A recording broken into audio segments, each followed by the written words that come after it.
Кебір үшін мен ушул Жогорку Кеңештин трибунасында туруп айттым мен. Мен Алатой антына алып барып атып, күйгүзүп, күлүмдү Кемпироваттын үстүнө чачып жибер. Менин чоң аталарым баскан жерге барып түшсүн менин күлүм деп. Мына ушундай туугандар. Эмне үчүн жабык эшик артында деп айтышат. Себеп титирейт, калтырайт, коркот. Чындык чыгып кетет деп титирешет. Мына ол жерде бүт баары документтер бизде бар. Мен кайталамайын, убакытты созбойын. 65-жылдан баштап бардык документтерди айтып келип, биздин бүгүн туу кылып көтөрөр бир документибиз бар.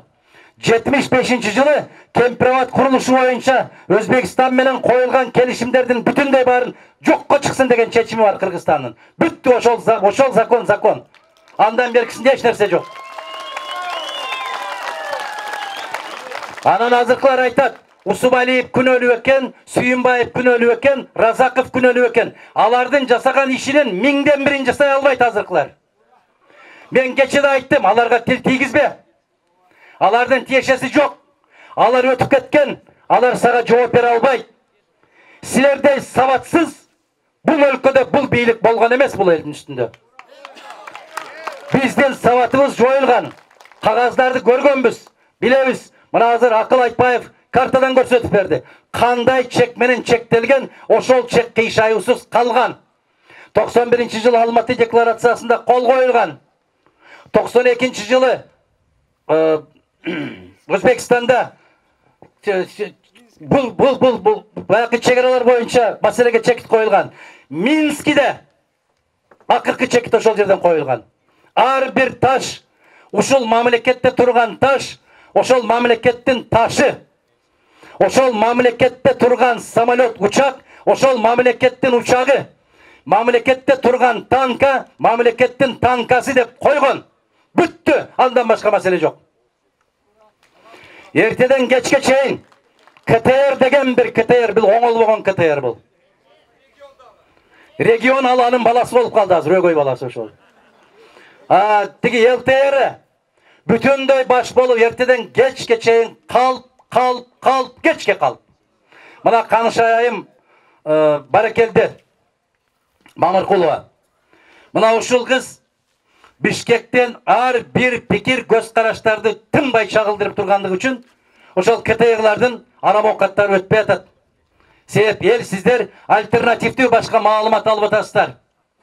Биз ошол жерден кызыл чеке болуп көрүшүп атабыз. Тилекке каршы мына ол жердеги акын туура айтты. Кече 90 сомго сатылып, 90 сомго добуш бергендер көп болуп атат ал жакта 90-ы. Ким берди ошол добушту? Биз бердик ушул жерде. Мен айыл кеңештин депутаттары карасын ушу маселени деп Садыр Жапаровдун алдында маселе койдум өзгөнгө келгенде. Жабык эшик артында өттү. Мен спектакль деп айттым муну. Бул спектакль бол. Бүтүндөй Кыргызстандан колдоочуларын алып келип залга толтуруп, деп ооз ачса кол чаптырып шатырашатман. Биздин кээ бир өзгөндөн аксакалдар уятсыз, намыссыз. Бизге мамлекеттин жетекчилери биринчи жолу келип отурат деди. Намыс жок. Мен санап бердим. Масалиев канча жолу келген, Акаев канча жолу келди, Атамбаев канча жолу келди, Сооронбай канча жолу келди. Уялбайсыңар, ошондо дагы баш жиликти жеп отуруп бата бербедиңер билесиңер. Бет жок, уят жок. Мына ошолордун топтолуп отуруп алып, добушка коет эмес. Кемпироват кете берсинби деп. Ошолор чечет Кемпироват. Мен айылдык кеңештин депутаттары чечсин деген сунуш киргиздим. Айылдык депутаттар дагы катышыптыр. Мына Кызыл Октябрь айыл өкмөтү уят. Бүтүндөй ааламга уят. Айыл кеңештин депутаттарына уят. Ушул айыл кеңештин депутаттарын шайлап берген сиздер. Таекем болот, жээним болот, бөлөм болот, аяшым болот. Мына ушул айылдык кеңеш, караңыздар, Сабай айылдык кеңешине таазим этем. Кароол айылдык кеңешине таазим этем депутаттарына. Куршав айылдык кеңешине таазим этем депутаттарына. Бар болсун азаматтар ошолор. Куршав айыл кеңеши 20 депутат катышып отуруп, 20-тен каршы добуш бериптир. Кароол айыл өкмөтү 17 депутат катышып отуруп, 17-синин бүтүндөй баары каршы добуш бериптир. Өтпөйт деп. Мына ол Кызыл Октябрь чириген. Зак басып кеткен ошол жерде. Сууга жакын. Билесиңер ошол кайсы депутаттар экен. Мына Россиянын президентинин бир жакшы сөзү бар. Мен ошону сессияда айттым. Мына согуш катты болуп атат дейт. Эгер сиздер токтотпосоңуздар, тиги жак ядролук курал колдонот да дейт. Десе Путин айтты, биз да колдонобуз деди.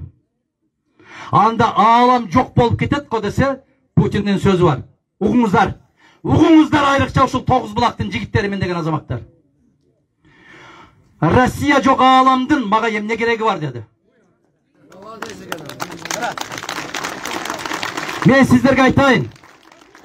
Биздин көзүбүздүн карегиндей болгон ушул Кемпирабад Кыргызстандагы суу көлөмү боюнча 2-нчи орунда турат. 1-нчи орунда Токтогул суу сактагыч турат. 19-18 миллиард куб менен. Миллиард 700 миллион менен ушул турат. Анан тигилер айтып атат. Мен ушул жерден дагы кээ бир азаматтарга телефон чалып, ай ой козголбойсуңарбы десем айтат. Эмне кыласыз кыжалат болуп? Уйубуз суу иче берет экен. Балыкты кармай берет экенбиз. Дагы эмне кыжалат болосуз деп коет мага. Качан көрдүң сен? Өзбекстан ушул жерден чек ара өзгөрбөйт дегендей, мына ушул жерге келгенде мына талдардын бүтүндөй бүт баары ошол тарапка өтөт. Сен эмес, чычканың да өтө албайт. Көрбөй атасыңар башка жерде эмне болуп атканын. Мынчалык кайдыгерсиздер. Мен ошондо сессияда айттым. Эгер ушул Кемпирабад жок болгон болсо, мен ошол жерликпин дегеним жерге кирсин, мага дагы өмүрдүн кереги жок. Мага да жашоонун кереги жок. Ошон үчүн айтып атам мен. Эгер кокус өтүп кеткен болсо, күйдүрүп күлүмдү үстүнө сапырып койгулачы.